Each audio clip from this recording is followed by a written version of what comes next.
Hello, folks. I'm Dan Hollifield. Welcome to Last Man Standing. If you did not watch Stupid O'Clock tonight, we got goofy, which we normally do, but this was more of a fun kind of goofy than, well, no, it's the same kind of goofy we always do. It's just slightly different direction, but uh, let's just say that I totally disagree with Bill about Velma, all right? And with me tonight on that note is Rich. Hopefully, he got to swallow his drink before the joke came out. So sorry about that, dude. Uh, I'm fully on Team Velma with you, dude. I mean, Misty, hmm very Velma-ish. hmm Which actually I didn't even realize Misty was Velma-ish until I'm like, oh shit. Yes. Especially with her new glasses. We picked up her new glasses today. Thankfully, they're still not good enough so that she can actually see what I look like. So she's remaining married to me. Mm, yeah. Thankfully, I've never been able to attract any of my wife's attention long enough for them to see what I actually look like. Lindsay's still sticking around. I mean, I've bought her new pair of glasses several times now in the last 16, 17 years, and um, I guess it's probably got to do with she's very energy conserving and doesn't turn on any lights, so she doesn't ever see me. And I go to work early in the morning, come home. This time of year, it's dark when I get home, or almost. I'm a lucky Yeah. man. When I was going to the office on a daily basis, I'd get up at 4:30, no, 3:30 in the morning, to be out the door so I can clock in at 7:30 because of how far my commute is between where I live and Chicago. Um, so I spent maybe an hour less in my commute than I did in my workday, including lunch. Whoa. I remember a time when my commute to work was roughly 4 minutes if I was walking. I lived very, very close to the factory at that time, just right up the street. Matter of fact, there have been a time or two when I had to set off on foot because the car was broken down. It was an old car. It was after a divorce. I had to put up with what I had. And then somebody that I worked with would drive by and go, I recognize that walk, pull over and go, need a lift, take me the last half a mile to work. Um, Now my alarm clock goes off at 6 o'clock. I try and get out of the driveway by 10 minutes after. I clock in about 6:30. Start getting paid at 7, but um, that's just giving me a half an hour to have a flat tire or something and have to change it, which hasn't happened in about 35 years. I have had a flat tire on the way to work before, um, among other difficulties, which were all due to the age and um, Age, relative age of the soundness vehicle of the vehicle. Yeah. and Um, distance to payday. Yeah, that's a good way to put it. Yes. Chris, are you driving? I mean, get in here. Um, seriously. Uh, I would have to disagree. I would have to disagree, Chris. Um, now this is not necessarily the same school of thought where people would argue whether it was Betty or Wilma that was sexier, but same sort of thing. Um, oh, you don't have a good internet. Okay, well, um, at least your phone's working. Uh, we miss you on both shows. But our aim's getting better. I mean, I'm not gonna miss. Never mind. Well, that's a controversy right there. Oh dear. Yes. Well, we'll get cards and letters about that, folks. And thankfully, we don't have any sponsors to complain. Um,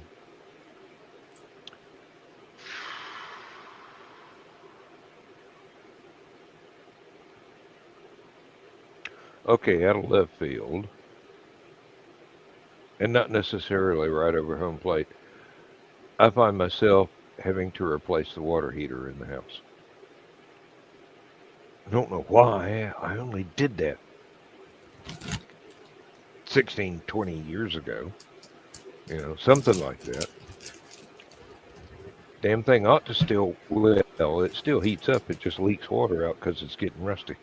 I am thinking strongly about going with a tankless water heater, but probably we'll have to get a contractor out here to do the electrical work to make sure that the right circuit breakers are installed in the breaker box. Because right now, I I'm not sure that some of the tankless water heaters with the best reviews seem to take an awful lot of electricity, and I don't know if the system I've got now for the entire house will supply that without becoming a fire hazard. And I'm not willing to do a shade tree mechanic job on something that important. Yeah. So I may have to hire somebody. Um, we were supposed to have a uh, a fellow that my mom hires to do some of the yard work and whatnot around the family farm, around the family home, but he never did show up. Of course, he did mention he was going hunting this morning, and my wife and I were both trying to figure out what is in season now. It's not late enough for deer season, so Unless he knows a property where there's nuisance. well, the thing is, if he went out hunting now, he'd have to do. No processing company would touch it because it's not deer season. They would go call the game warden. Um, yeah, Chris. I've seen those, and um, while a lot of tankless water heaters are natural gas, they do make electric ones, but they do seem to require several double pole breakers in the breaker box. Right now, I've got one, and it's 30 amp. So I have looked up 30 amp tankless water heaters, total electric, and most of the ones are single point of use. So I'd have to have one for the kitchen, for the kitchen sink. I'd have to have one for the bathroom sink. I'd have to have one for the bathtub and shower. Don't know that I've got that many unused breakers in the breaker box. So I have seen one that was absolutely beautiful reviews. Everything just seemed like this was the perfect thing for a whole house, but it required three double pole breakers, and I think they were all 360 amp. That seems a bit excessive for a house this old. I'm not sure the electrical system would stand up to that, so I've got to find a reasonable and safe alternative. Well, one of the main things is no company makes even a tank water heater the same size and voltage as what I've got right now. Like I said, sometime in the last 15 to 20 years, and Lindsay swears it was before she got here, so it had to be more than 17 years ago, was the last time I replaced the water heater. So, times change, production standards change, um, products change, everything evolves. Don't know if I can even get something that'll work with what we've got right now, except for the water pipes. It's the electrical supply that worries me. So I may have to shell out for a pro to come by and do stuff in the electrical system of the house to make sure it'll stand up to the the load of modern equipment. We shall see. It's not like I can't afford it. It's just how do I find them? I'll have to Google some of the folks that do that kind of work here in the local area within 20, 25 miles and get estimates as to what it is they think they'd have to do and how much it would cost me. But long ago, I decided that having running water, hot and cold, in the house is just as important as having lights and free flowing electricity in the wires. So, whatever it takes, I can volunteer for overtime. Yeah, I've got a little bit of reserve built up for emergencies, and having no hot water constitutes an emergency in my book. So we are prepared. Hopefully, it won't take too damn long to get this thing organized. But in the meantime, I am grateful for my East Tennessee childhood, where sometimes you had to use a flashlight and walk 50 yards from the house to get to the bathroom. Well, not the bathroom, but the outhouse out back in the middle of the night, or use a chamber pot, which is kind of weird for folks nowadays that have never experienced such a luxury before. Um, I tend to think of it as training for extreme camping. So it's the same. It's the same philosophy that has me keep a little camping stove with bottle gas ready for a winter blizzard or a tornado any time of the year, knocking the power out because the house is total electric. So we go without power for 3 or 4 days, we're going to get hungry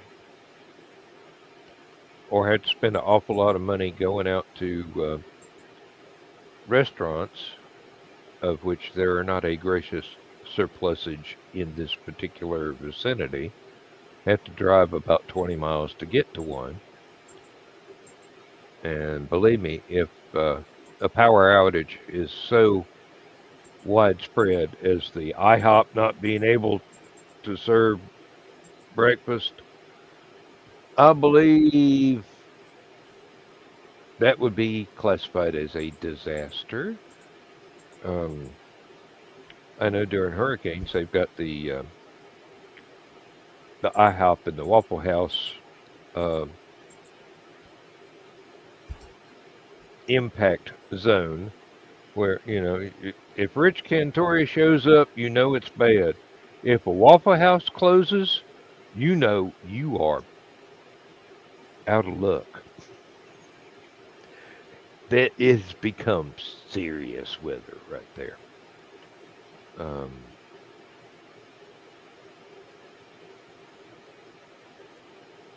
yes, this is not the green room. I did edit that statement for family friendly consumption because we are being recorded for YouTube. So even I have a conscience, teeny tiny thing that I rarely pay attention to. But yes, it's there. Thump thump. Uh,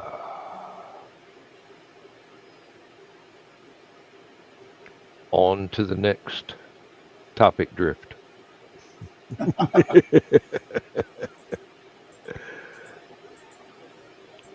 Yeah. Awful waffle. Nah. Maybe you could call it an awful waffle, but it's actually a good restaurant, especially at 4 in the morning when you're on your way home from too late of a night, and you need a safe place to decompress while you await being able to comply with traffic laws.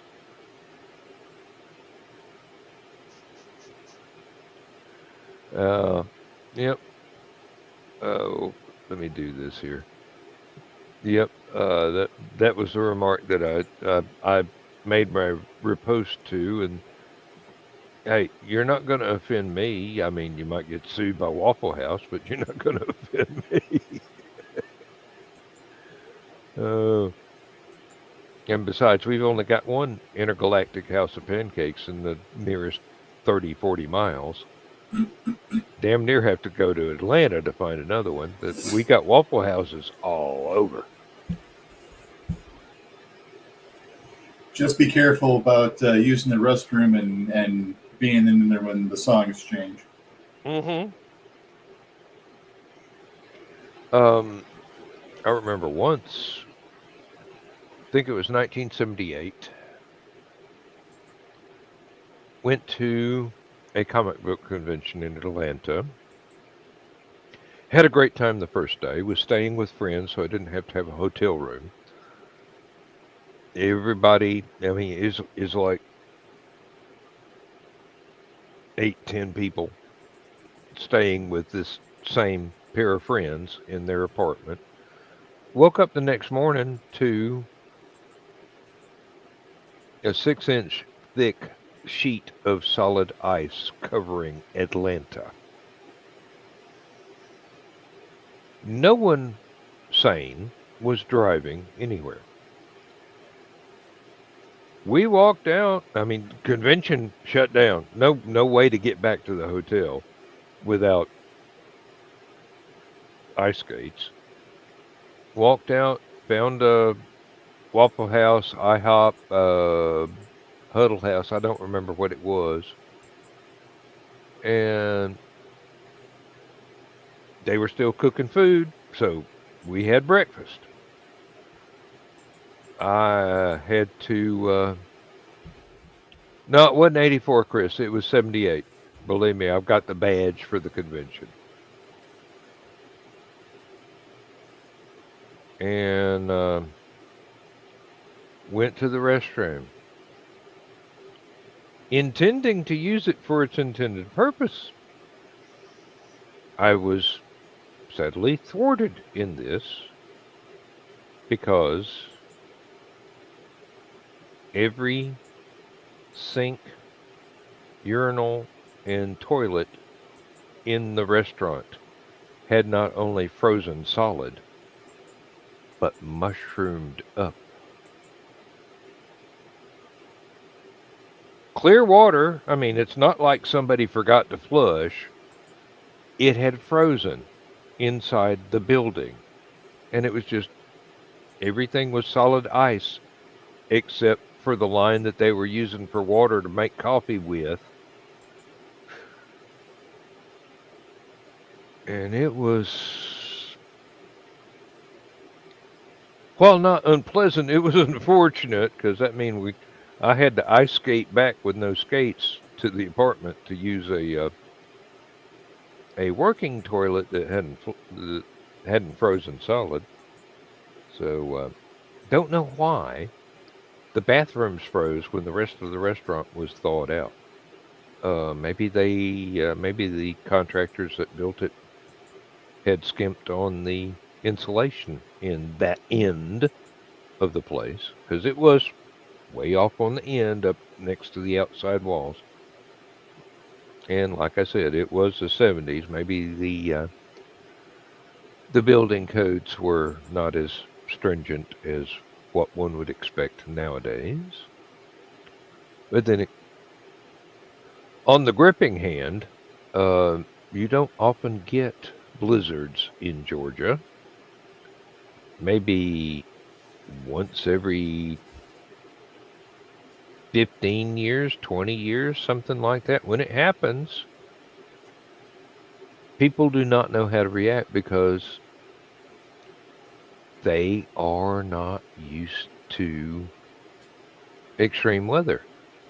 I mean, extremely hot, yeah. Extreme rain, yeah. Extreme cold, not so much. I mean, it might get to where you got to have an overcoat, but a thick layer of ice immobilizing an entire major metropolitan city is not one of those things that happens often in this area. As far as say Chicago, DC, and New York, yes. Mm-hmm. Um. Oh, when was the last? There was a big blizzard that shut down. I believe it was Boston or was it DC here just recently, not all that long ago. Within the last decade, anyway. But imagine that down here in the South where nobody expects it. It's worse than nobody expecting the Spanish Inquisition or the comfy chair. Um, it's like we don't know how to deal with this. We've had our Charlotte office close a couple of times, um, and they only had a couple of inches. The only thing is, they have no snow removal equipment whatsoever.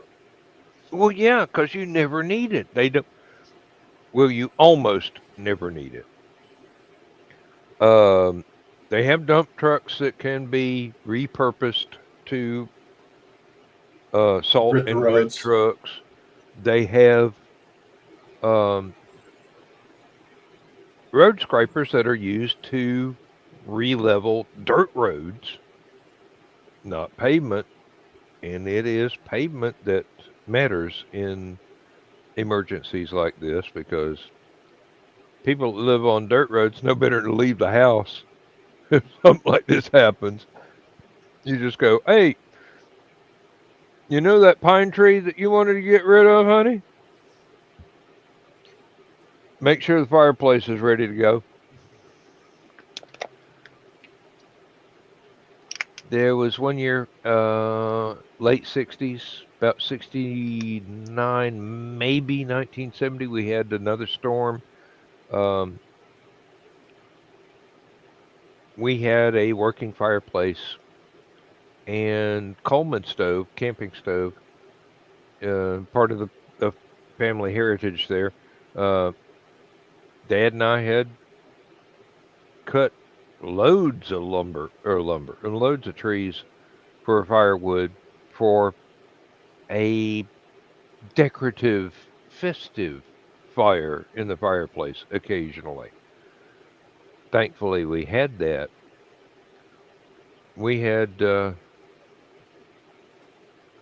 some neighbors that we had to invite over because they were totally electric. They had nothing. Their house was frozen, solid, no power, nothing.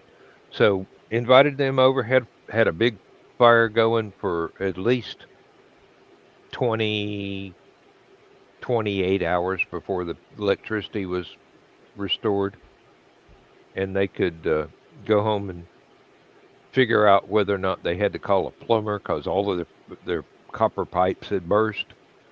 Uh, I don't remember if it did. I hope it didn't actually, because those were, you know, kids that grew up with, so didn't wish ill on their family whatsoever. But you have a family of five and a family of nine gathered around one fireplace and cooking on a Coleman stove in the next room with a window open to make sure the carbon monoxide didn't build up. Um, it got a little bit, well, I won't say intimate, but and I won't say Close. strained either. But it Close. was, yeah, it was one of those things where uh, tempers could eventually get frayed if it went on for another day or two. Cabin fever comes to mind. We were about that close, believe me.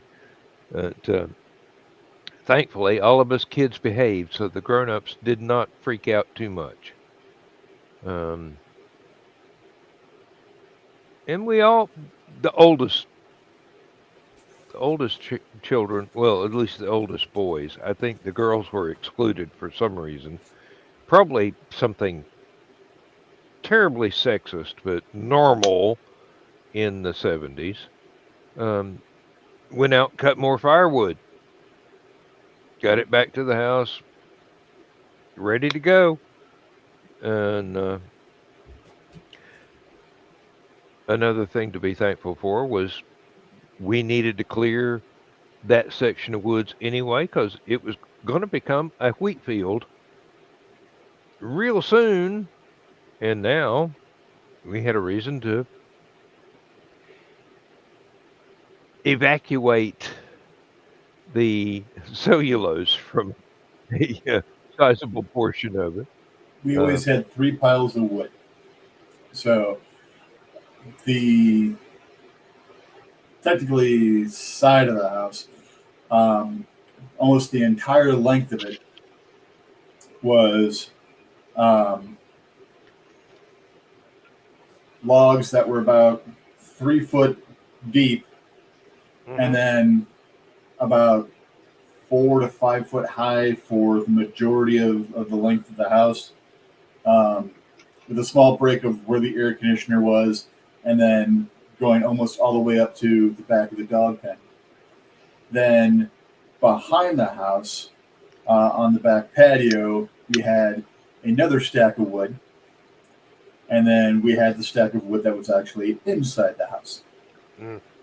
Because again, Dad grew up in northern Wisconsin. Uh, Dad started logging when he was either 9 or 11 because that was the family business, and that's what happened in the 50s. You know, little kids start working along with the family whenever they're not in school and stuff like that. Um, so we always had wood. Dad would find somehow to get a freaking tree delivered to our house from somewhere. But then again, being in construction, I'm pretty sure that it's probably a tree that was ripped out of some lot somewhere that someone decided this is where I'm going to put my house now. Mm-hmm. And then he would rent a hydraulic wedge splitter to do part of the splitting, and then he would finish off.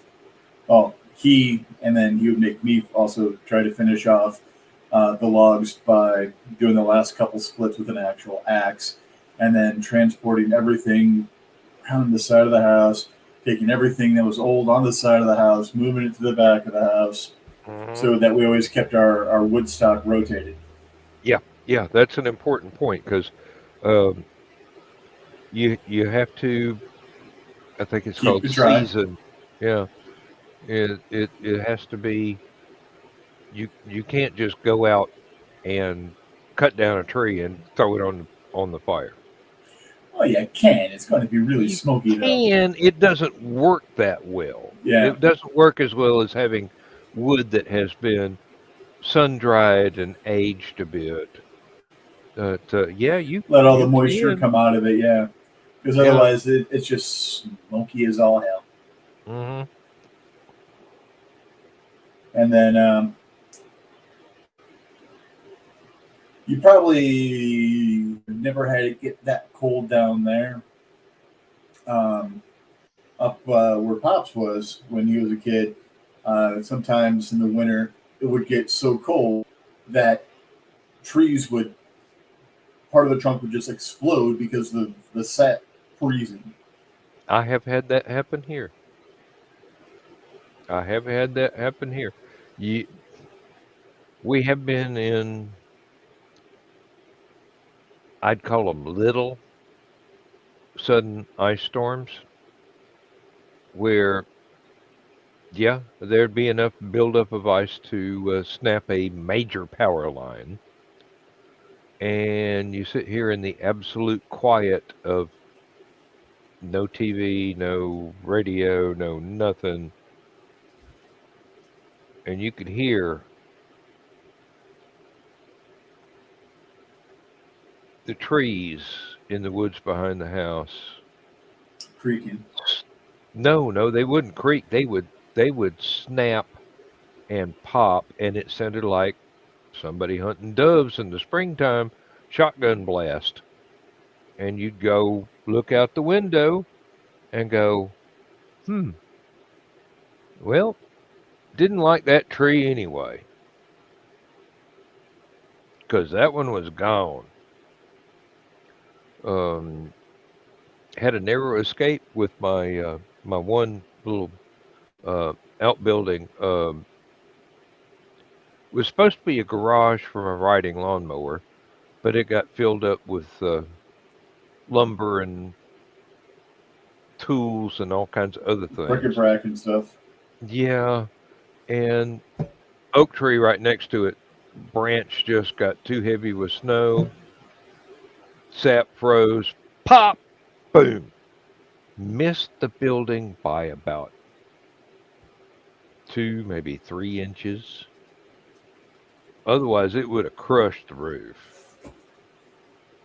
Good night, Chris. All right, Chris, take a look. And I'm going, hey, oak, need to get out there with the chainsaw. That make good firewood. Although this house doesn't have a fireplace, so it would have to be outside. I have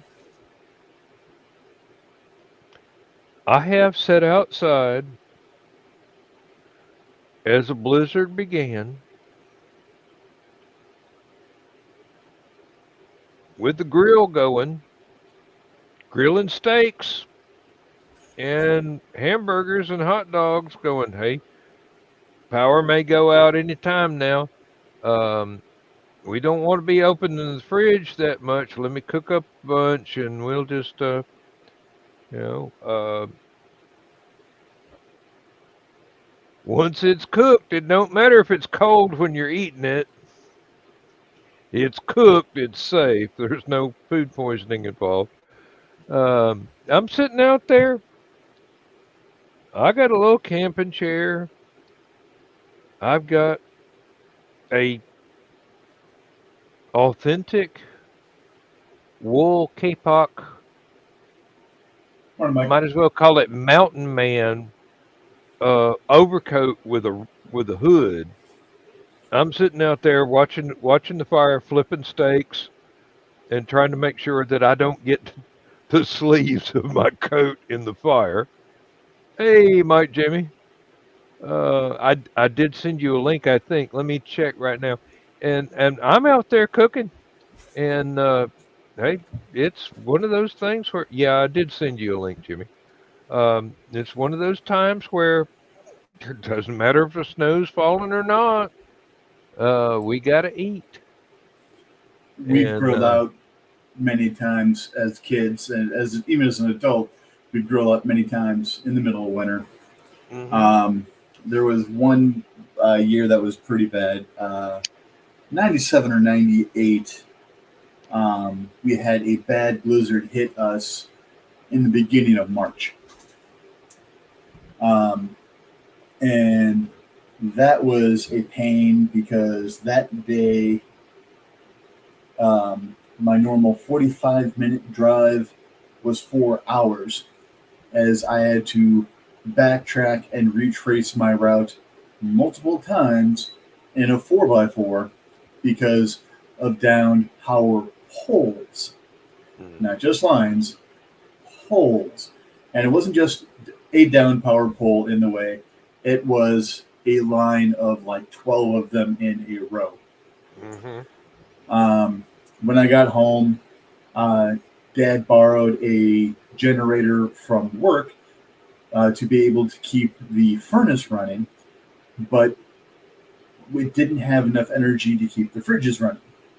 So we ended up just taking everything out of the refrigerators and freezers and sticking them outside in the snowbanks. Yes, I have. Not emptying the fridge, but I there have been uh, snowfalls where power didn't go out, but I had a bottle of Jägermeister. I opened the window and sat out on the windowsill and let that get cold. The And I first discovered it time, actually tastes good when it's really cold. a lot of things taste good when they're cold, simply because the cold numbs your taste buds, so they're not as acute. So some things that you really don't normally like the taste of, if it gets really, really cold, it'll taste a lot better. That's why cold pop tastes better than warm pop. hmm Um, but the first time I moved out, there was just enough room between the outer screen and my window in my bedroom of the apartment I moved into for me to put beers. So in the middle of winter, I would sit there and I would put a 6 pack right there so I didn't have hmm to go out and I didn't have to worry about my roommate stealing the booze. Yeah, really. You definitely notice him open the window to grab one. And just laying in bed. I mean, didn't didn't have to move at all. Literally right next to my bed, the way I had everything set up. But then again, I usually crack the window anyway and slept right next to it because you know I've always run a little bit on the warm side. And here we go. Hey, Mike, Jimmy. Good morning. Good Go, morning. Mike Jimmy. And it's morning on both sides of the pond. A little bit later for you, but got your coffee, I see. Yep. Otherwise, I won't join because I don't know what I say. That And never I don't know stopped what I do. us. Hello, kitty. Yeah. She's saying good morning as well. Ah, well, What's everything like in your part of the world this this morning? Well, this morning is all right, but I had a convention yesterday, tiny one again, which was again absolutely quiet, and it was so badly advertised that the only people that we saw were the maybe 150 people going to the museum that we were at the opening of. So, yeah, the Yeah, dinner after was nice. publicity does make things a bit better sometimes. Oh, yeah. Well, how did you do at the convention? I sold two whole books, which is about a third of my traveling cost alone. So, not going back. Not to that one anyway. Uh, No. Not until the management of it decides to invest in some publicity. Yeah, it was lacking this year. Hmm. Last year they did a lot more. We made a lot more. That's why I was like, okay, yeah, totally, I'll be there. You know, free table and free lunch and lots of people coming. You know, because they advertised last year very well. Not so much this year. Well, um, times change, convention management evolves, uh, people come and go. Sometimes the folks that you need to get the word out about something step down, and somebody else with less experience steps into the void, and you wish they had stepped into the void. Oh yeah, especially that. Uh, Now it is whew, getting close to just a month from Hallowcon. That's My right. wife, my wife is going with me this year. I went by myself last year, and I will be vending again. I don't expect to sell very many books because I don't have that many left. Fair enough. And the my first publisher is out of business. My second publisher has not put out the second edition of the first book that I published. Not yet. I'm sure I'm on the waiting list. You know, when they put out lots and lots of other books um, so far, but my turn has not yet come. So I've only got the stock that I had already. So it's going to be a little bit skimpy on my end. My wife is taking lots of steampunk costumes that Mm. she no longer wears because we're not retiring from steampunk, but we're taking a Slowing down. Yeah. yeah, really. There's a that particular convention closed permanently. There's Mm. another one that opened up to take up the slack and inherit the the mantle of the first one. But we haven't made a commitment to go to it because I've only got budget for two conventions a year right now. So the one in Chattanooga in the summertime and Hallowcon in the fall is all I can afford at the moment. The other one would be like February, which, you know, steampunk costumes are notoriously well insulated. Old fashioned thick cloth and many layers makes up a good imitation Victorian era Edwardian era period correct costume. Well, we got into it over a decade ago, and I'm not sure I can still fit into any of my costumes because I have gained weight um, quite a bit. This happens. Yes, I'm no longer the um, highly energetic metabolism sort of guy that I used to be. I have gotten a little bit more sedate, and um, I do not burn the amount of calories that I normally would back then. So there there's stuff that's absolutely beautiful that we both have, but neither one of us can fit into anymore because a decade or so will change your entire Oh yeah, wardrobe. So you really got to take that into account. But she's hoping to sell some of these because she's got some beautiful stuff, and she doesn't want it to just be sitting in a closet. of So course.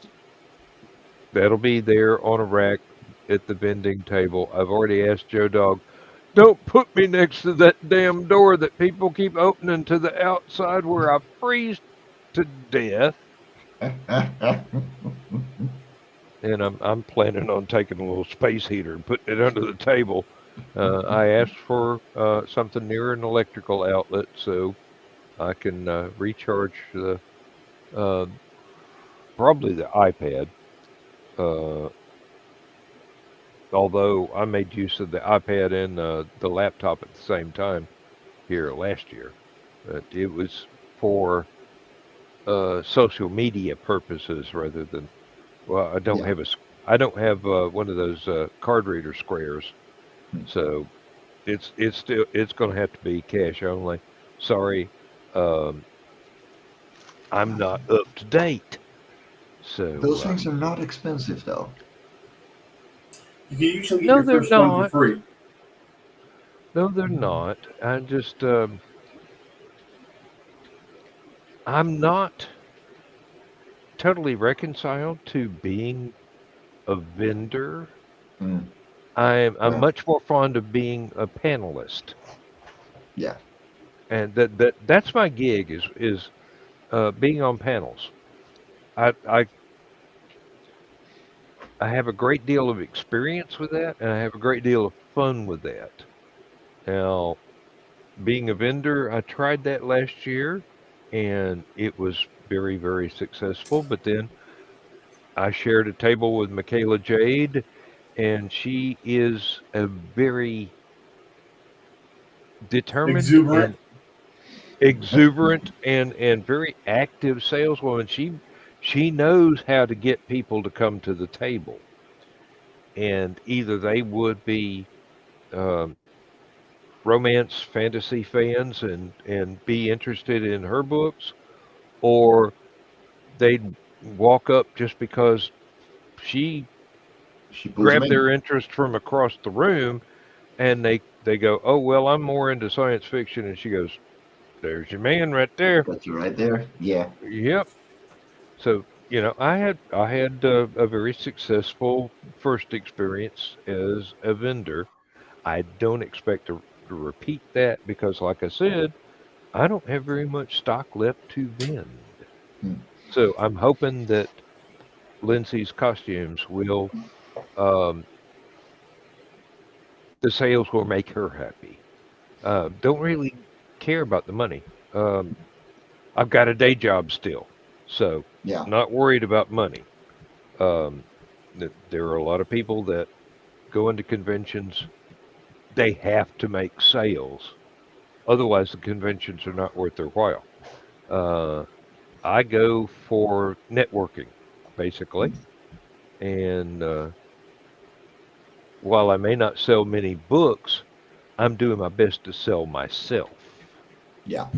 And I figure if I'm in a panel, people like the way I talk, people think I'm interesting. I've got a fair chance that they will, sooner or later, check out what I've got, Oh yeah. what I've written, go into Amazon and getting their own copy and whatnot. So uh, I'm really laid back.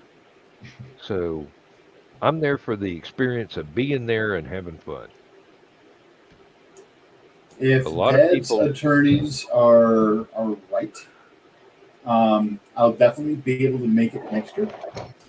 all right, Um, good.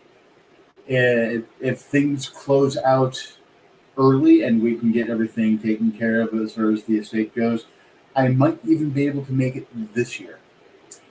Oh, But nice. I don't see the house and everything being able to be cleared out and closed on before the end of October. So it'll Hmm. probably be next year. Yep. But Well, I'll definitely be able to make it next year if the attorney's estimates on everything is correct. I'm gonna try and join next year as well. oh, So that would be wonderful. That would be wonderful. Of course, you had to buy airline tickets to get here. yeah, That's not going to be cheap. I know, Well, if but he that's the starts now, thing. he can swim it. No, because you have like 6 months at most before. Um, but Well, no, I said if you start now, you can swim it. To be for oh next year. yes, yes. Hey, I canoes canoes work. I mean, yeah, I could also go in a Viking longboat. Hmm. It's been done before, but I'd rather not. Even though we have a lot better ways of refrigerating things nowadays, and I won't Hmm. have to live off of fish jerky. But I would rather save it a little bit. Hmm. Yes, And they honestly, have this thing on the English canals called a Dutch barge. Those are huge. It's like the three-star hotel of canal boats. And that they are too wide to go most places, and they are much taller and much longer and much more seaworthy than the regular canal boats. I mean, seriously, um, people that have those would not hesitate to cross the English Channel, go to France, go to Spain, which is not much further, but I don't know about the crossing there. Um, you're looking at like from the top of France to the bottom. That's like 500 miles. So for a boat that, if it's not too big, that could be quite a challenge still. I well, mean, no, I was talking about from England to France, from England to yeah, Spain. that's only like 20 miles Yeah, on if you're going on the closest spot, which is hilariously tiny. yeah. But if the weather cooperates, there's Yeah, not there's not an awful lot of danger. And these are actually ocean going certified vessels, yeah, and they're built on classic designs from the 1400s, 1500s, 1600s on up. Um, like I said, they're beautiful. They're beautiful pieces of workmanship. They're beautiful boats. They're really too big for canals, yeah. but they are seaworthy. And people have crossed the Atlantic Ocean in far less sizable craft. I For mean, sure. a Viking longship is much smaller. Now next year, I would love to join.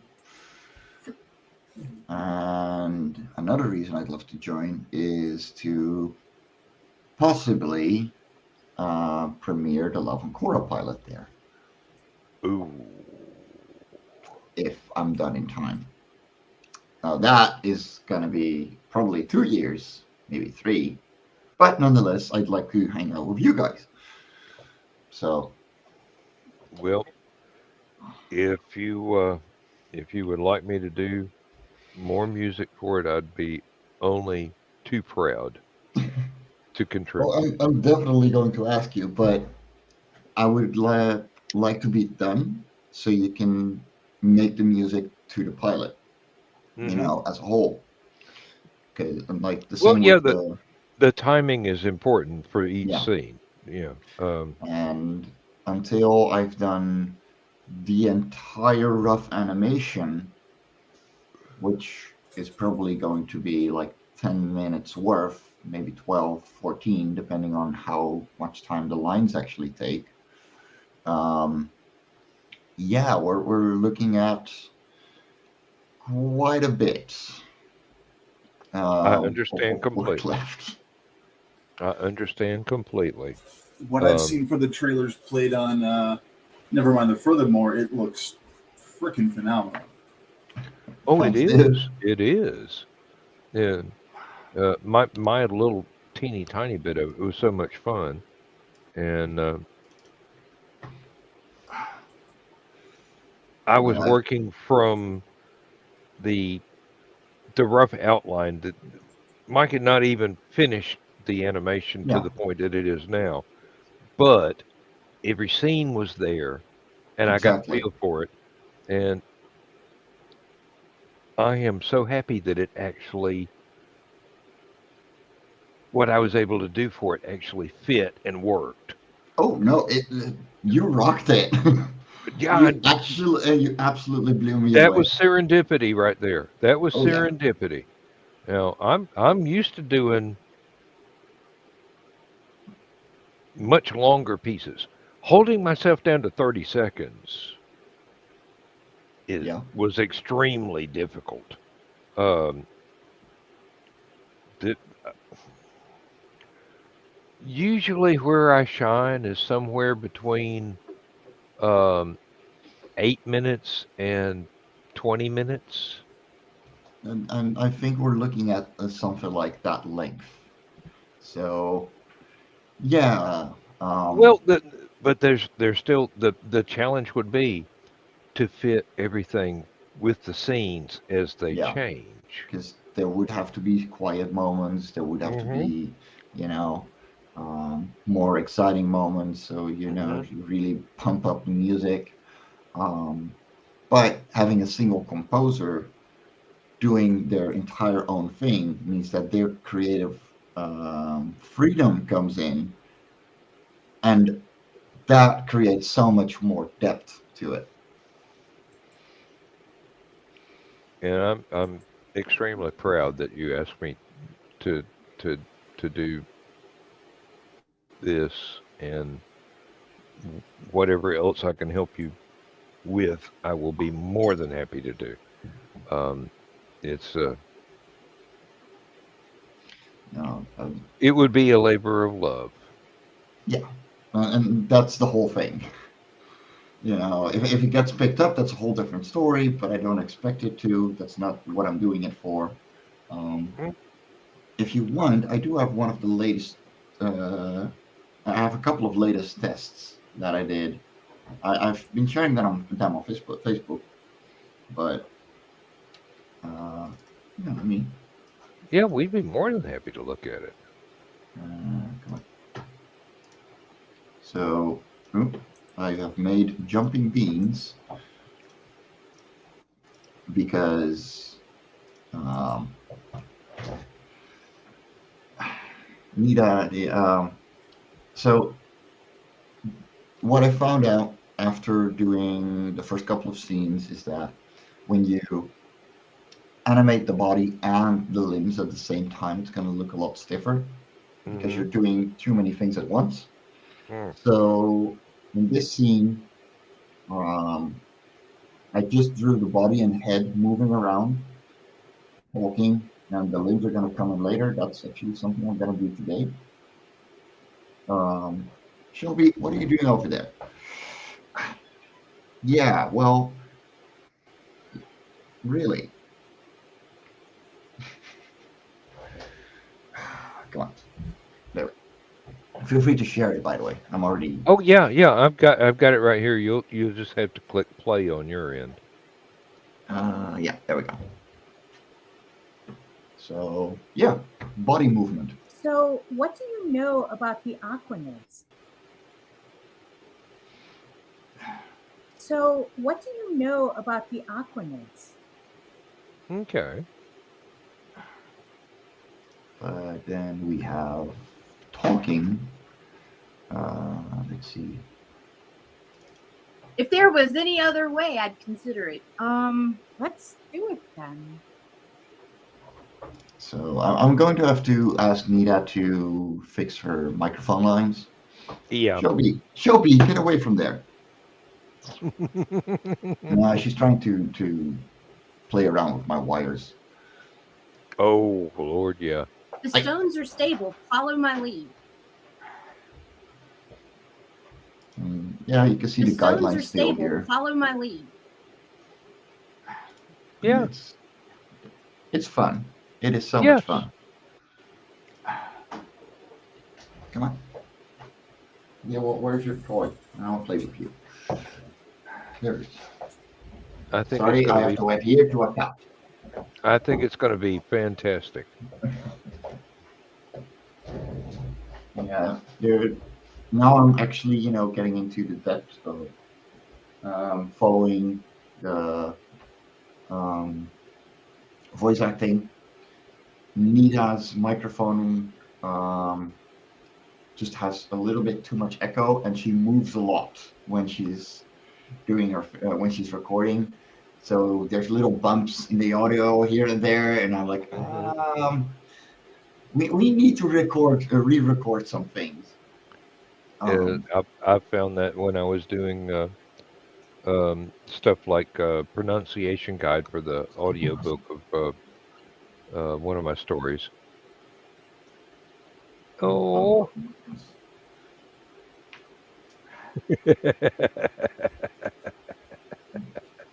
I know you've been alone all day. She missed me yesterday, so now she's just bothering me because she's like, "Dad, give me attention, love me." Yep. I run into that frequently myself. Perry was doing that earlier. Pets crave attention. Oh yeah. And don't mind. Then Barry got sick of me and then decided to hop up on Misty because she's got a much more comfortable shelf to rest on than mine.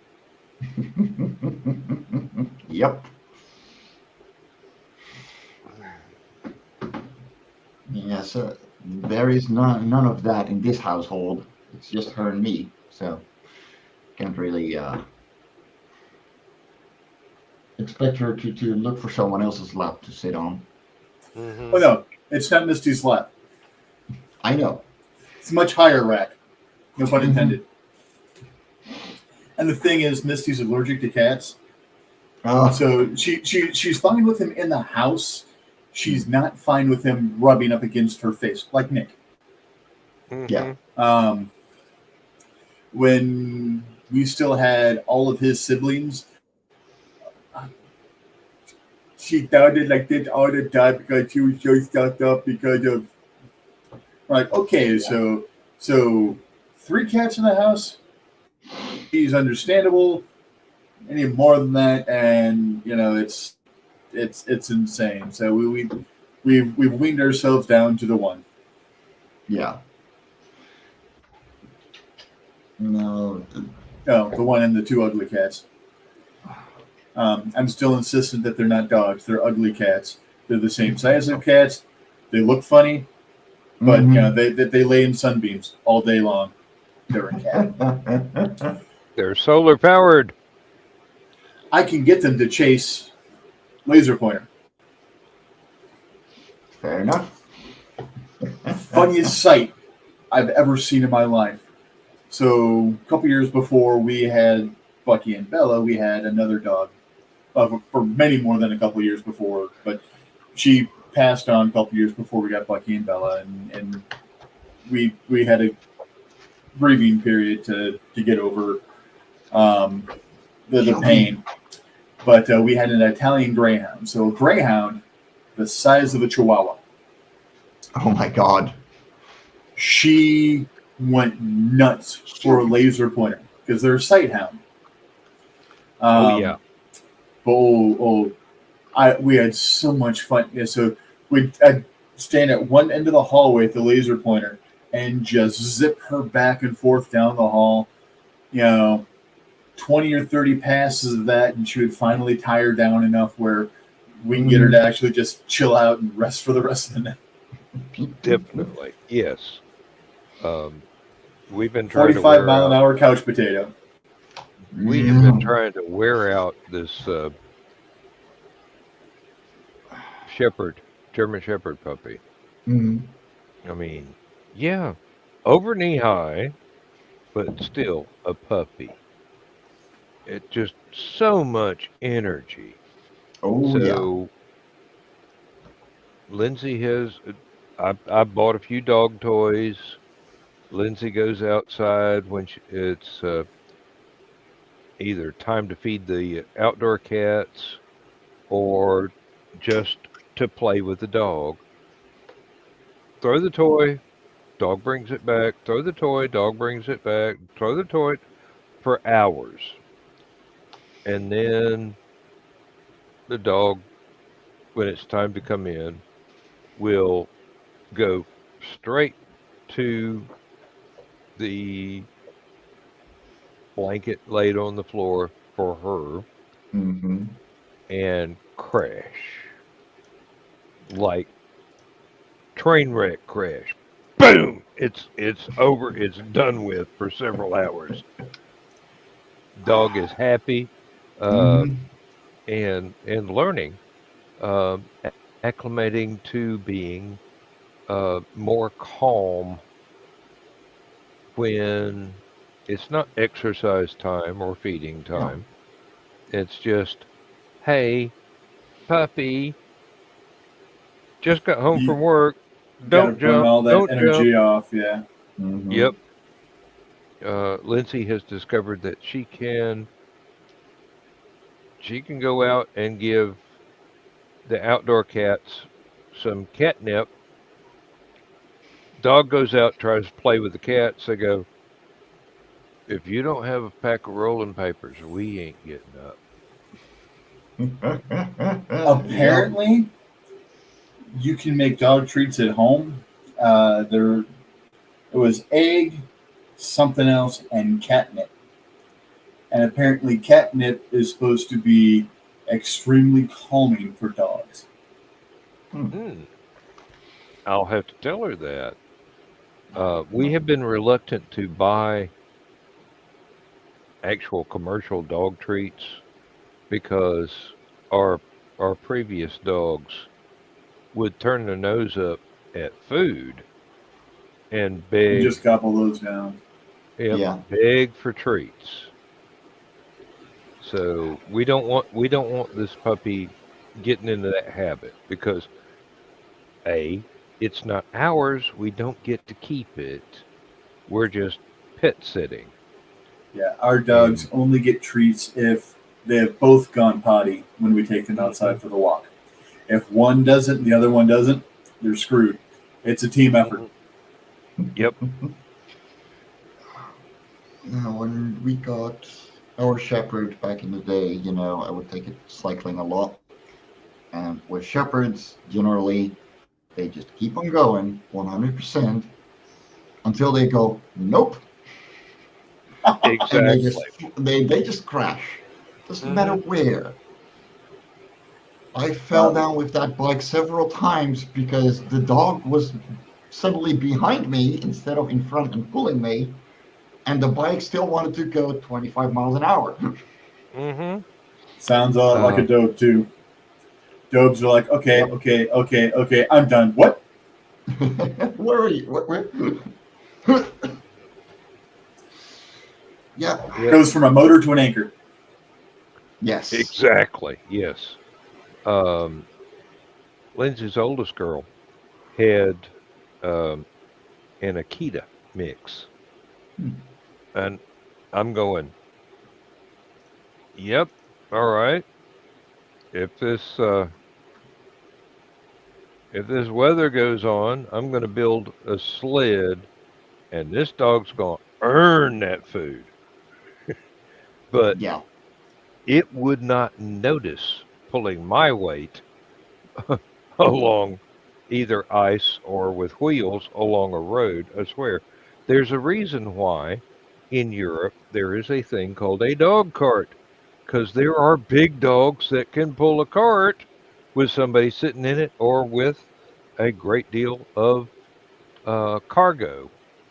Your properly Not as. motivated Great Danes and Saint Bernards and It's Mm-hmm. no longer being used all that much, though. No, it's not. It's not. But We have if cars if now. if you've got a dog that stands more than waist high and could basically be used to pull up a tree, Mm-hmm. um, you know, why do I see a 6-year-old in a wagon dressed up in steampunk gear with one of those carriage whips on oh, fire?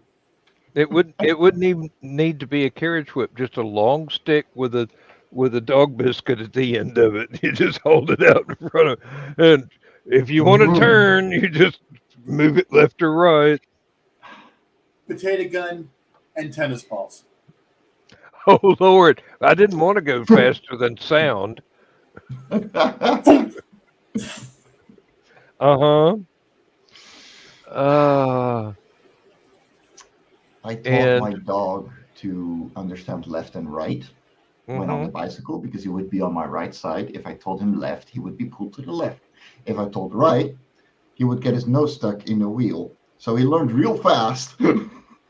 Mm. And yes, folks, this for the audience at home, this is not animal cruelty. No. This is playing, basically. It's exercise. Yes. You You. don't overwork any animal No. that is a working animal. You don't Like, overwork a horse, you don't overwork a mule, you don't overwork a Shetland pony, or and you don't overwork a dog. No. Now, if you want to go way back and dip into mythology, I don't know how many cats that Freya had on her sled, but you know, Thor had 2 the, goats that he ate nightly, and they were reborn oh, every morning. mm-hmm, And oh apparently, the Lord, goats in Love and Thunder were idiots. Not that Misty is ever going to try to catch these. I'd like it if she did, but if she does, she's going to kick my ass. We were watching Thor: Love and Thunder, and it gets to the point where the goats crash into the planet, and Misty was laughing so hard she actually wet herself trying to run to get to the bathroom on time. That's how funny that scene was to her. uh-huh, and those were preternaturally large goats. I mean, I've seen smaller elephants Yeah, to scale with the. Well, it but was a boat, wasn't it? They were pulling, yeah, not a they're sled, but a pulling a boat. longship. Mm-hmm. But back to the dogs and stuff like that. You know, it's a lot of people think that hooking something the size of a shepherd or a doe or a Great Dane up to just a normal little flimsy little nylon leash and taking them for just a quick walk around the block, which maybe you get half a mile at best. Yeah, that's not enough exercise for No, No. no, no. those breeds. Um, it's those are the breeds that you go to Chewy.com and you buy those machines that just keep launching the tennis balls. Yeah. Because one, they want exercise. They're bred They for need work, exercise. Yeah. just like any creature does. And second of all, they want to be stimulated. And if you're just gonna take them for a quick walk, not play with them, not give them the exercise they require, they're going to be awful in the house. They're Because going to they have so literally, much pent up energy that yeah, they are going to destroy things, and that's part of where the separation anxiety comes in. Is they've got more energy than things to put that energy out into. Yep. They're like children. Um, send your kids outside and make them run around the backyard, and when they come in the house, they're not writing on the walls and crayon. They're too damn tired. They're Yeah, just really. going to plop down and just like, Dad, can I read a book now? yeah. And Yeah. if you're Hop if on. yeah, Hmm. have your little Uh, nap. my parents didn't tell us to go out and play in the yard. They gave us each a hoe and said, "Okay, weed this 12 acres of soybeans." Hmm. By the time we were through, we were ready to plop down and try and stay awake through some evening TV. Yep. My Yeah. parents didn't need to tell me to go outside and play either. We lived on a lake, and I was a water baby. Mm. Oh yeah. Apparently, I scared my mom when I was between 3 and 4 years old. So, way back when in the 70s, what they used for a life preserver type thing for small children was basically a styrofoam football wrapped Mhm. in elastic with like a little belt that goes around the stomach and stuff like that. So that was supposed to help your little child learn how to swim. Well, also during the 70s, there was this TV show, The Man from Atlantis, that my parents watched religiously. My parents attended the Church of Patrick Duffy more than they attended the regular actual church. Mm. Um, so, living on a lake, one of the first things I do is slip out of the little thing that's supposed to keep me above water, and my mother doesn't see me at all. She starts to freak out. My dad was down by the lake with my mom, and he's like, "Get the hell up the hill." She's like, "What?" If he pops up, he sees you freaking out, he's going to freak out. He's going to be afraid of water. You're not making my kid afraid of water. Get your ass up the hill. And then I popped my head up, and what I was doing is I was swimming like Patrick Duffy in The Man from Atlantis, who swims more like a Like a aquatic mammal dolphin. does. Yeah, Yeah. your dolphins, your whales. Yeah, exactly. So I've always liked water. It is the one exercise my family did not have to force me to do. I lost about 20 to 30 pounds every summer, and then as soon as it was too cold to swim on a regular basis, that's when I gained everything back and then some. I love swimming. I just get like hypothermia so quickly that even in a heated swimming pool, if I'm in there for more than 30 minutes, I will not heat up, which is Well, the worst because I really like swimming. yeah, I'm a big boy. Yeah, no, the body fat and I just we never talked.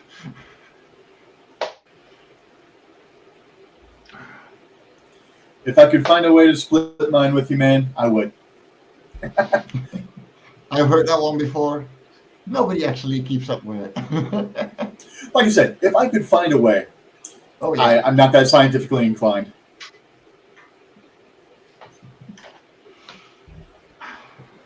Oh God, yeah. Speaking of pent up energy, no, I got home at 11 last night because the artists all went. Most of the artists went out for dinner together. Mm-hmm. You know, um, we do more often because it's fun. Which means that she, first of all, didn't get her wet food at her normal time, which is a criminal Ooh. offense. Yes, But definitely. as long as she gets it later, it's okay. It also means that she was alone for like 14 hours, which is what she's less okay with. And now she is taking revenge. Yes. You left me alone with nothing to do. Mm-hmm.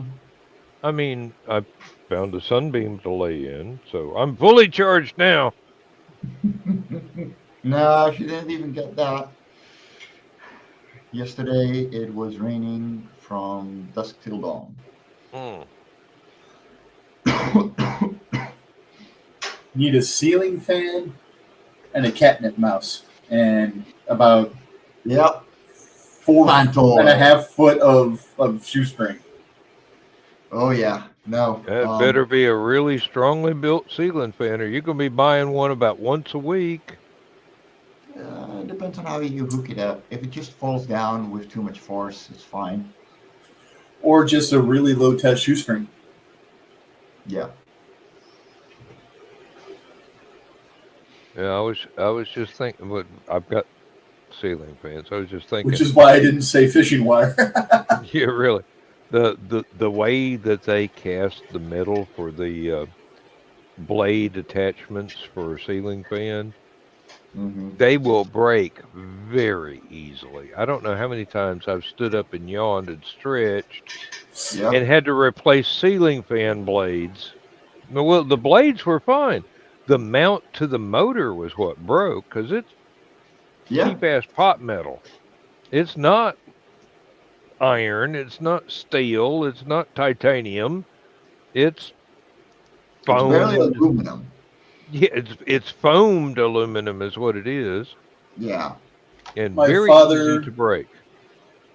when the very first time a ceiling fan was installed in my bedroom as a child, um, he had to install two more within the same week. And it was from getting up, stretching and yawning, Mm-hmm. Yeah. and you know, Punk. and my mom's like, "How the hell?" I'm like, "Mom, I'm taller than you. You know, I can reach these things. Yeah. You know, I'm almost as tall as Dad. I'm 12." Yeah, and if the blasted mounts for the wooden blades would not be so fragile, Yeah. you just have bruises on your wrists or forearms in your case. That no, I mean I've done it. I've stood up, yawned, stretched, and had to go online and buy more connectors for the wooden blades to go Yeah. on the ceiling fan motor. There's nothing wrong with the blades. There's nothing wrong with the motor. It's just this fragile connecting Mm-hmm. piece. When we lived at the house, so we had a lot of junk in our bedroom. So basically, it was the bed, stuff like that. You know, from the foot of the bed. You know, didn't have access from the sides. Um, so wasn't paying attention. Stood up and tried to walk to the edge of the bed. Got knocked back out because the ceiling fan just blocked me right in the middle of the forehead. Mm-hmm. That's thankfully I'm not tall enough to where that's a problem. But if I hold Like I my said, arms up, I was walking on the bed. yeah, That'll do the trick. I don't know Oh, yeah. that. Ha! Alexa, I don't recall asking your opinion on that, but thank you very much. Here is an answer from an Alexa Answers contributor that I Alexa, translated. Now, if it was She Joe Dog, is 8 inches from my microphone.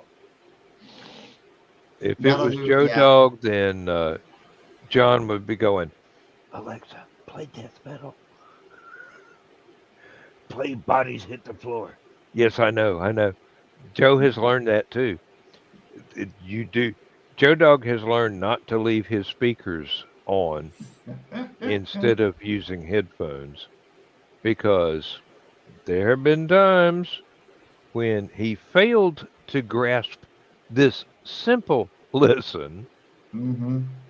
and oh my God, uh, John is a prankster. A documentary on Alexander the Great has set her off before.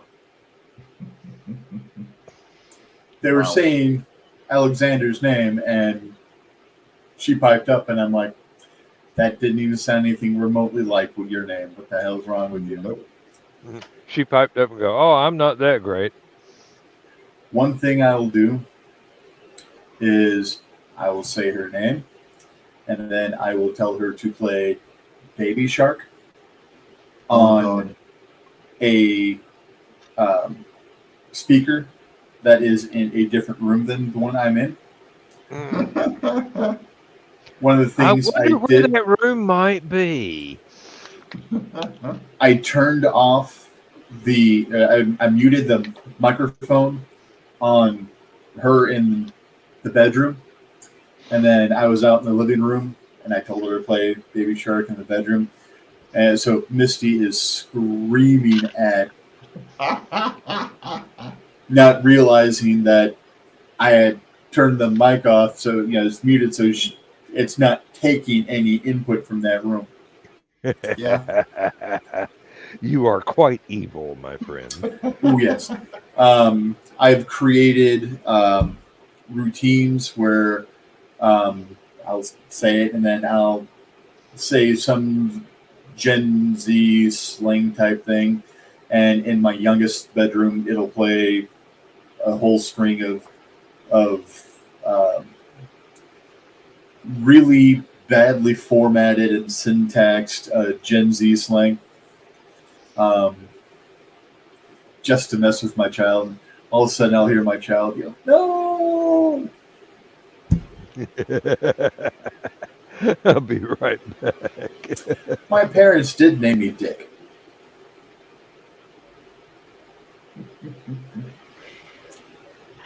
Yep. I was trained to be a prankster. Another thing that I love to do just to piss off both Misty and my youngest is, and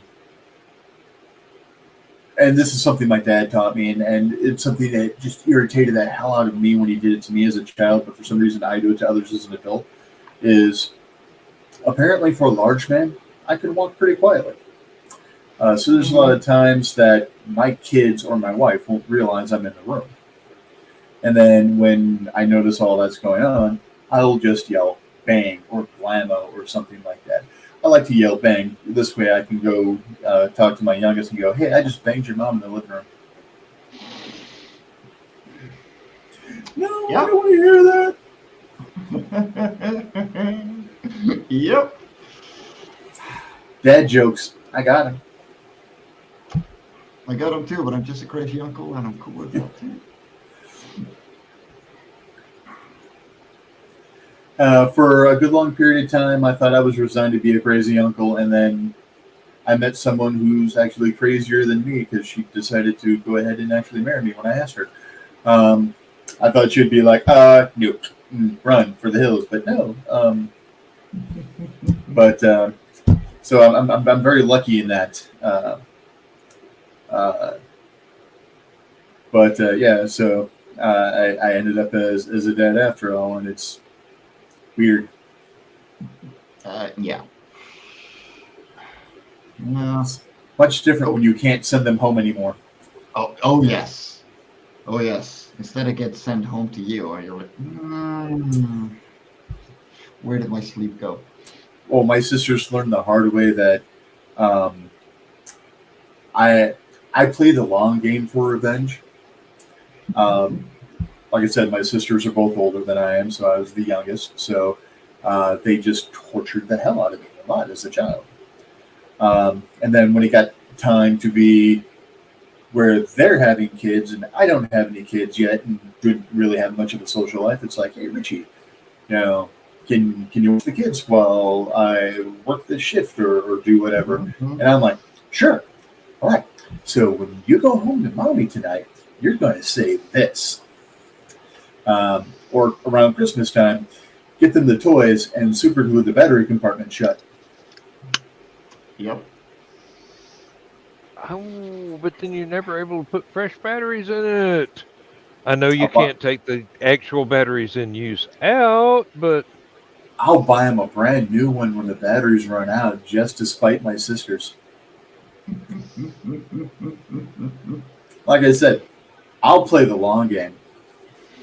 Rich, you do realize that the diminutive of your name is not exactly a challenge to live up to.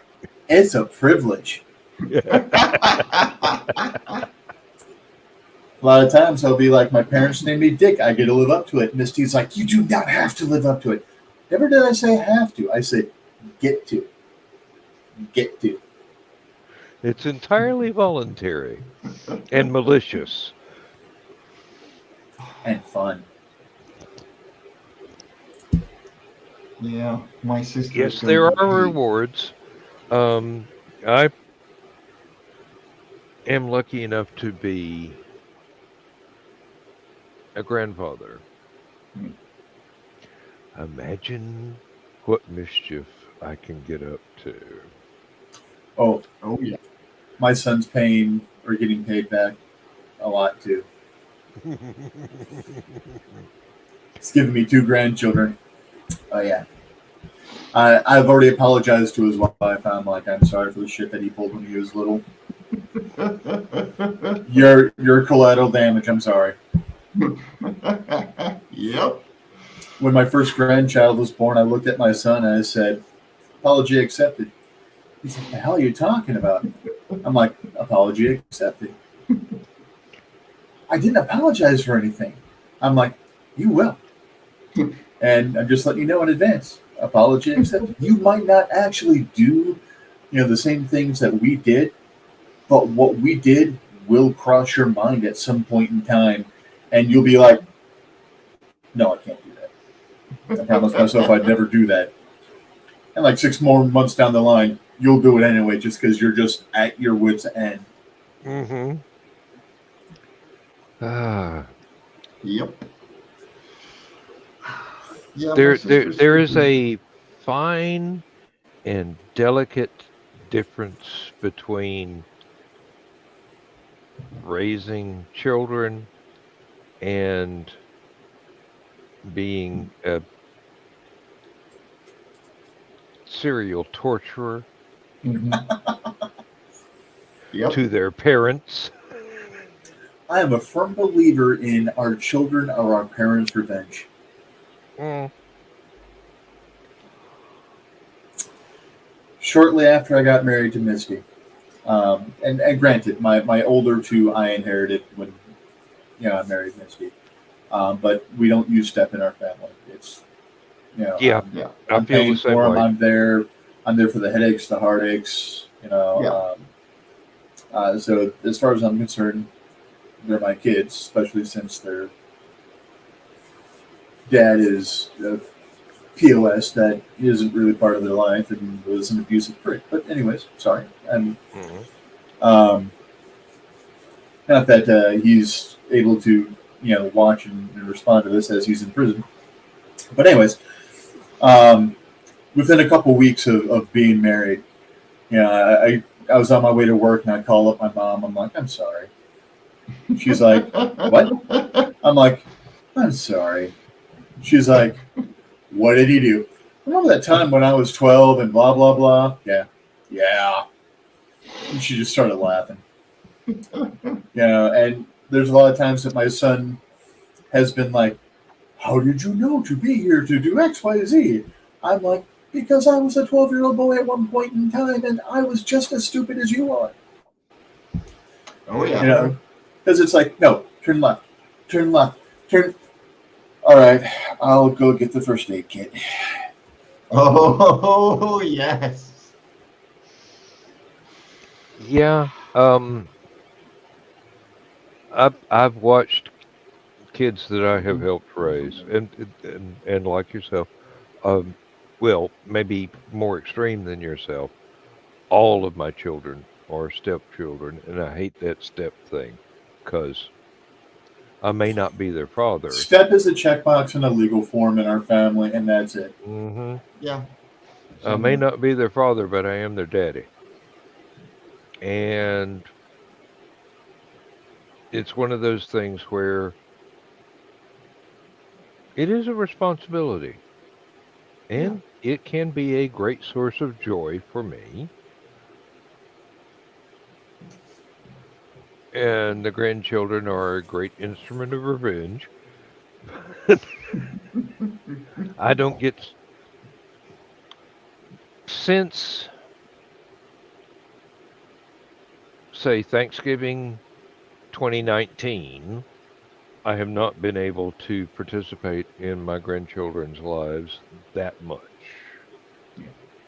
And even now, when things are eased off, I find myself in a position to go, I should leave the house more. I should interact more. I really can't. I've had this medical condition where I'm contagious. It's not Hmm. COVID, it's something worse. And can't I can't risk going around the kids. I mean, No. when you've had an outbreak of shingles, you can pass on chicken pox to Mm. people who have never had it before. So I've been very careful. My mother has never had chicken pox. She's mid 80s now. So Yeah. I have been scared to death to go visit my Oh yeah. mother. And I have been scared to death to go visit my grandchildren who are close by. Um, My dad had to hide my mom's gun when my mom got shingles. yeah. My mom was ready to end it. Well, the shingles are gone, but The an nerve pain unfortunate still lasts for months to years afterwards. that is the unfortunate side effect, and that is what I am fighting now is a pain that is perceptibly worse than when I had a broken leg. Mm.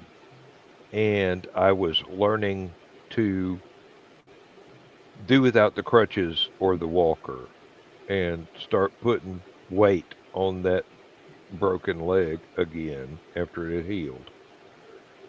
That was nothing compared to this. This is I talked to Lindsay tonight, and I'm going.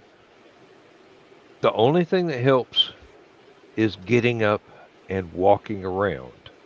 Now I can Yeah. walk for miles, but I cannot live my life standing up forever. Yeah. I've got to sit down eventually, especially at the computer. Um, I could rig something up to where I could stand up and do this stuff. It would look really weird on camera, but you know, s- Well, the green screen, not necessarily. I mean, well, no, I mean, if I stand up and put the camera to where I could get this angle, you'd be able to see above the green screen. Yeah. I mean, you'd see the background behind me and a bookshelf over my head, because basically my house is built out of bookshelves. Um, it's just the way I roll. sure, Books apartment head. everywhere, Yeah. Yeah. books everywhere.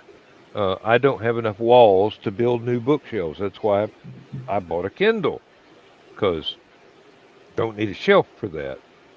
Um, I dread the day when I run out of room on that sucker. And I'm nowhere near close yet, but The I amount have of I apps I've have had to used. nuke from my phone because my apps that I am required to have for work on my phone are just taking up so much space that um, I had to take off Spotify and Pandora and just all my fun stuff. Yeah. Yep. The only programs I have added to my phone, and I have never activated the Kindle. The only programs I have added to my phone voluntarily have been a conversion program to go from metric to SAE, Fahrenheit to centigrade, that sort of thing. And it's teeny tiny. But I have had to add um, a solitaire game that doesn't ask me to buy shit every 5 minutes, and a copy of Mahjong with the same stipulation. Doesn't ask me to buy stuff. Just lets me play the game. Just really simple, basic stuff. And that's useful for keeping my memory as sharp because, hey, pattern matching is a thing that Yes. will exercise the little gray cells. And I absolutely love that. When I was a kid, there was a game called Husker Du, which means do you remember? So you had a pattern that you would uncover and try and remember where else on the board you have seen that exact pattern. And after a while, you get really good at it. Mm-hmm. And it does come in handy because you can use pattern matching in driving in traffic or shopping. Uh, I can't tell you how many times my wife has gone, "Hey, you see this color? I'm looking for this thing in my size in this color. Help me find one." And I go, "There it is." Yep. And she's just going, "How did you see that?" And I go, "Just lucky, I guess." Um, I know what to visualize and what I'm looking for exactly. hmm Therefore, Now there's and another and thing. survival. Yeah, there's another thing that I do that is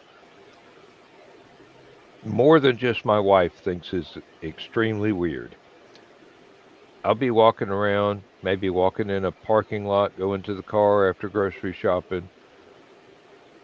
I will notice something that does not fit. I will reach down, I will pick up a gold earring or a USB charging cable or yep. just whatever. It's stuff that should not be on the parking lot. And that was my phone. Whoops. And she goes, "How did you see that?" And I go, "I don't know. Probably the same way Daddy used to be able to spot a arrowhead from a tractor 10 Mm-hmm. feet in the air at 5 miles an hour plowing a field." He would stop the tractor, jump down, pick up what looked like a random rock, brush it off, pour a little bit of water from the canteen over it, rub it a little bit, and you go, "That is actually an arrowhead or a spear point. It's not just some random flake Yep. of quartz. That is the real deal because where we are here is somewhere close to the lower edge, the southernmost edge of the Cherokee Nation, the original full-size Cherokee Nation before Before we took everything over. Trail of Tears. Yes. I used to admire that guy during the War of 1812 for standing up to British soldiers, or actually, it wasn't British, it was Hessians, and wound up with a scar because one of them swiped at him with his sword to get him to shut the fuck up and go away.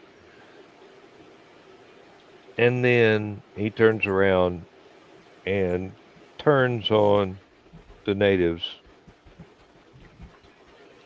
evacuates them from their ancestral homes so that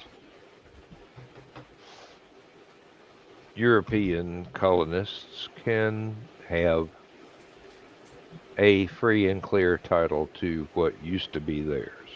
Yeah. Andy Jackson, wasn't it? Yep. I was thinking it was Jackson, and then I just Googled it just to make sure I was right. And I'm like, if I remember correctly, that was Jackson. Yep.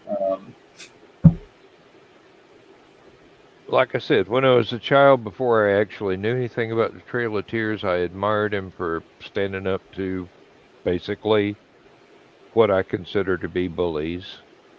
And then I found out what he did later in life, and I'm going, I can't idolize this guy anymore because that was wrong.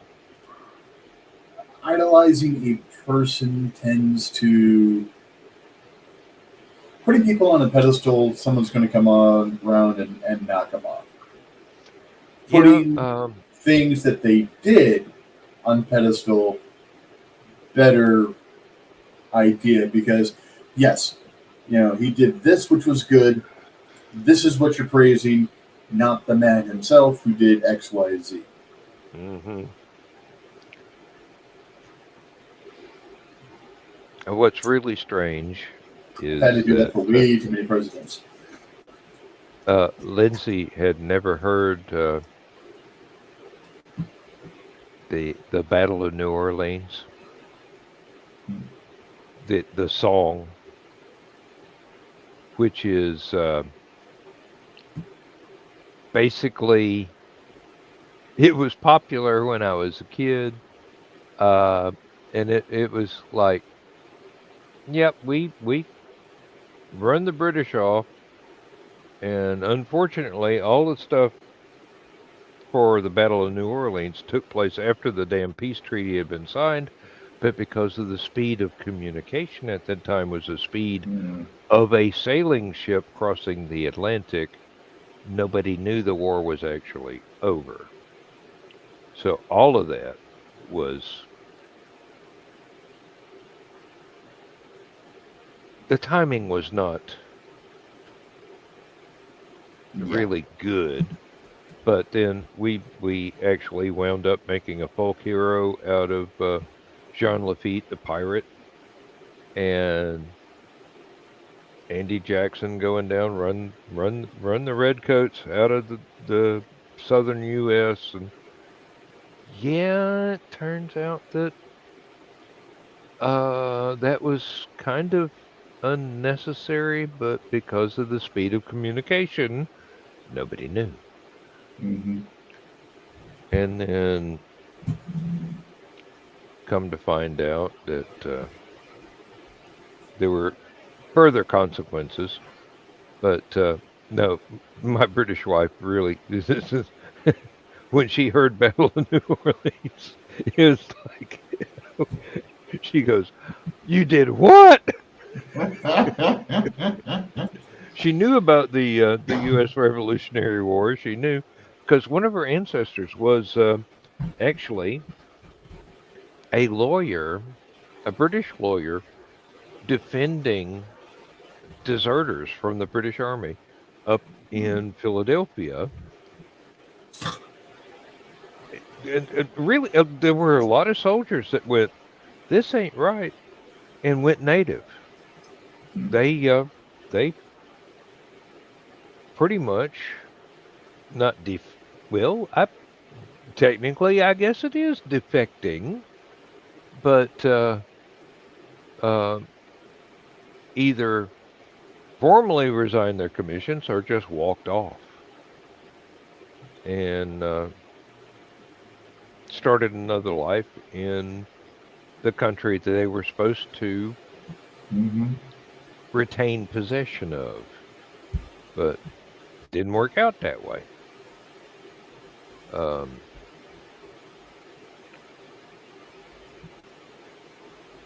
we're stubborn folks over here. Bullheaded, boneheaded, but stubborn as all get out. And Well, face it. I mean, we are the descendants of people who did not like it where they were from and decided to go somewhere else and claim their little stake of ground and be like, no, screw you, my patch, GTFO. mm-hmm. Yep. And there's a lot of, there has been historically a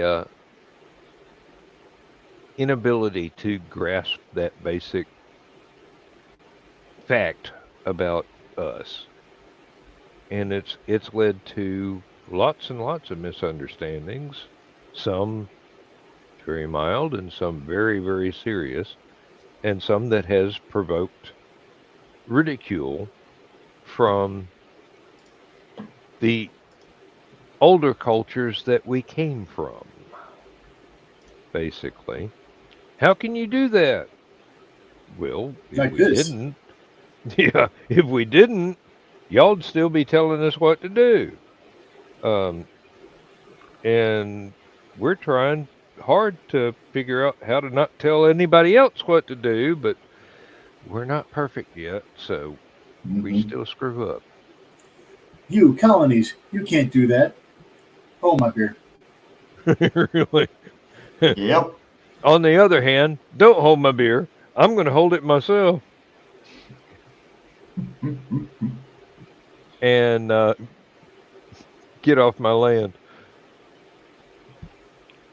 even when it's not technically ours. But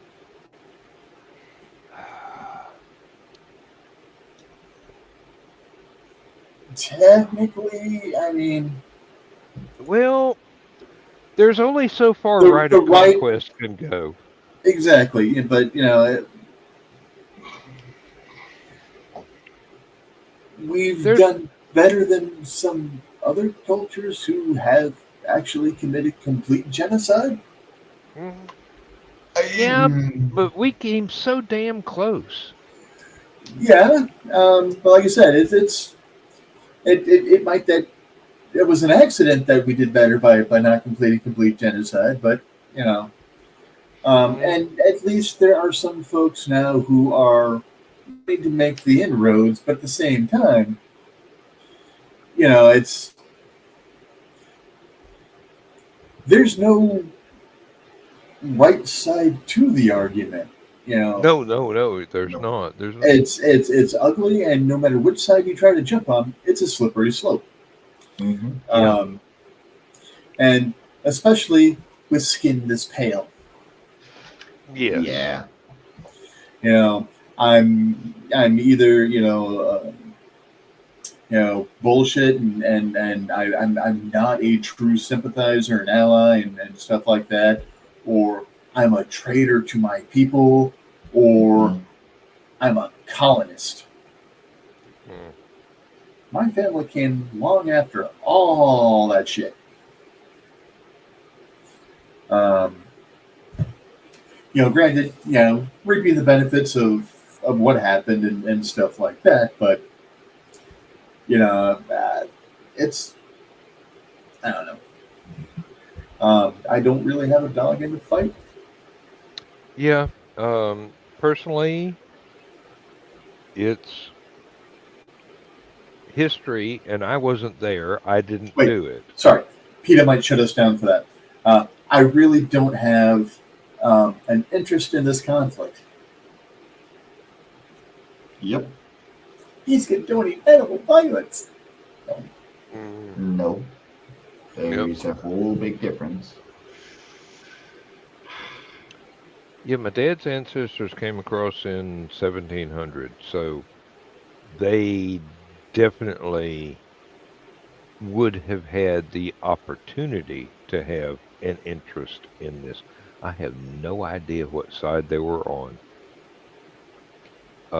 You don't get that sort of thing in the genealogy in a family Bible. So, no way to know. And before 1700, the record of what we got up to in England was expunged. Hmm. Evidently, we were invited to go elsewhere rather than sentenced to go elsewhere. You were invited to leave. Mm-hmm. Yeah. Which makes me think that either somebody's cattle or somebody's wife was involved. Or both. Or both.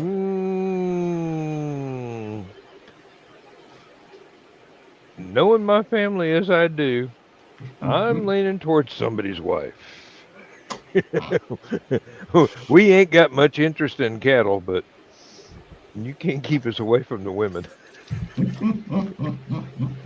It's just, I'm sorry, that's how it is. Um, Everybody's got a right to be a randy teenager at one point in their life. And that point might cover several years. Yep. And if there was somebody important whose spouse had a roving eye,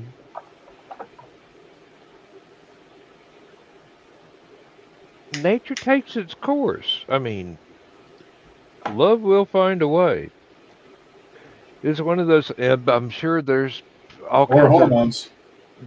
Especially hormones. But sometimes that's not love. Sometimes that's just right now. Mm-hmm. More often than not, actually. Yeah, well, I can dream, can't I?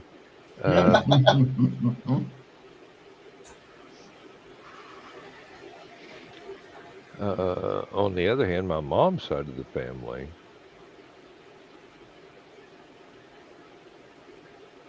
they go back to some Viking chieftain named Woden in single-digit years AD.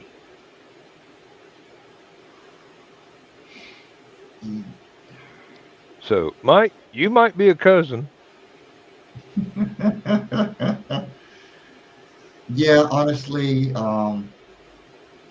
I think my uncle looked back on our heritage or on our family tree, uh, up on like all the way down to Carl the First. Mm-hmm. So, which was a Dutch royal way back. Don't ask me dates. I suck at history lessons. I never was able to remember dates or Yep. years. Even my My own life is like way back when.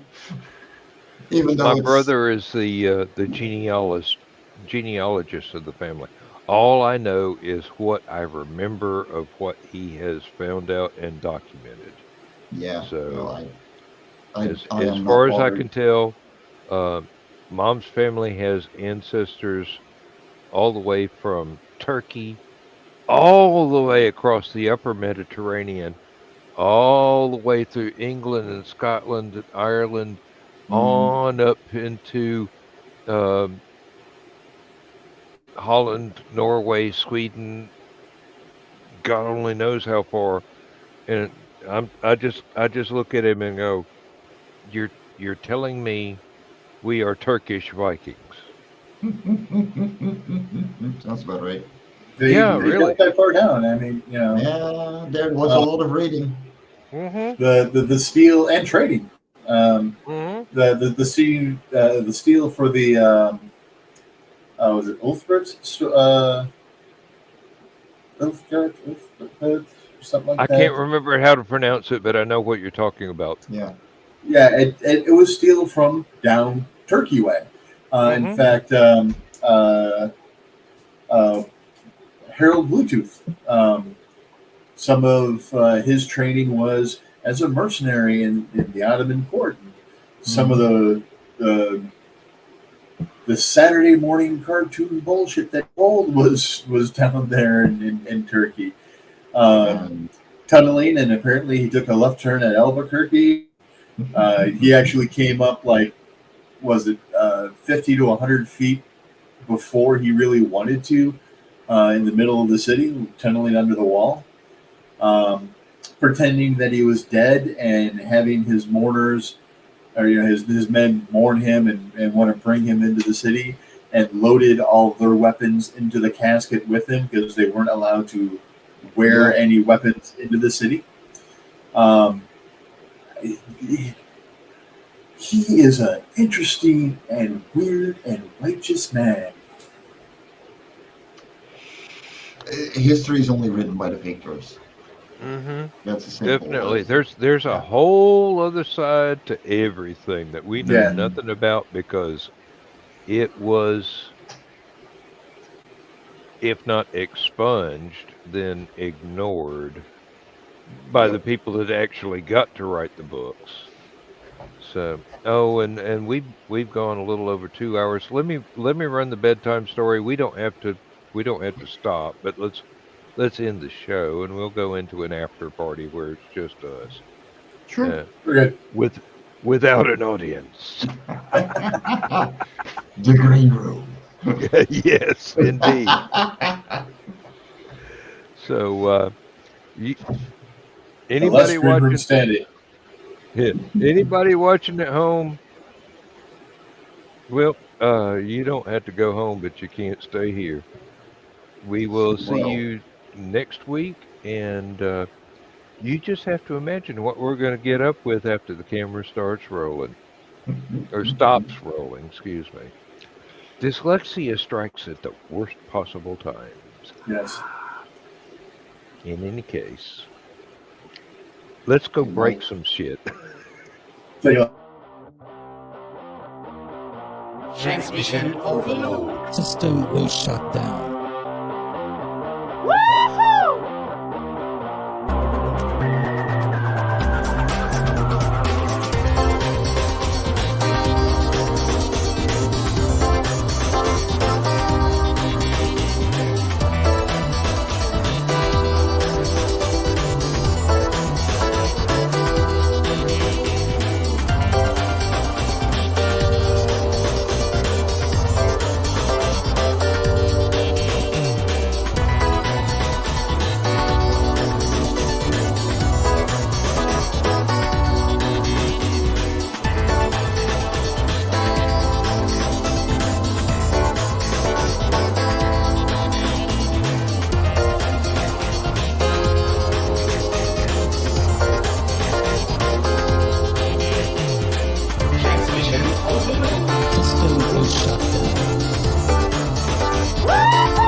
System will shut down. System will shut down. System will